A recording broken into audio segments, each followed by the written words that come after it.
برای کسایی که 1400 سال پیش مردن و مردم عزاداری میکنن، اما امروز عاشورا تو افغانستان، تو کابل که طالبان اومدن و به خاطر این کتاب مردم رو قتل عام میکنن، به خاطر اسلام.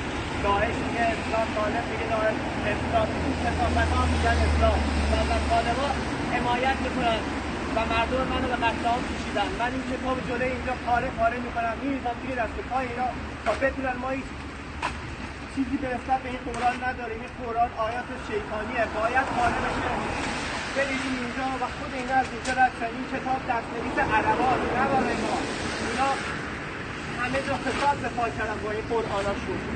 جمهوری اسلامی جمهوری شیطانیه، شیطان بزرگ جمهوری اسلامیه. پاکستانه که مردم منو به قتل عام کشیدن، زن و بچه رو کشتن، برای زینب و حسین و علی عزاداری میکنن که 1400 سال پیش مرده، ولی برای مردم من هیچ عزاداری نمیکنن، چون خودشون اونا ریشاشون رو نگاه کنید، همشون مثل همین آخوندهای کثافتن. این قرآنا باید ریخته بشه اینجا و زیر پاشون باشن تا از روشون رد بشن و بفهمن اینا هیچی نیست جز دستنویس عرب‌های کثافت. همینا هستن که دنیا رو به کثافت کشیدن. همه جای دنیا به خاطر اسلام جنگه. خاک تو سرتون کنم. مرد جمهوری اسلامی، مرد پاکستان، مرد طالبان، داعش، کثافت‌ها. امروز عاشورا برای شماست، بدبختا. خاک تو سرتون کنم. بیاید در روش رد شید. بیاد خاک تو سرتون کنم. این قرآن خاک تو سرتون با این قرآناست.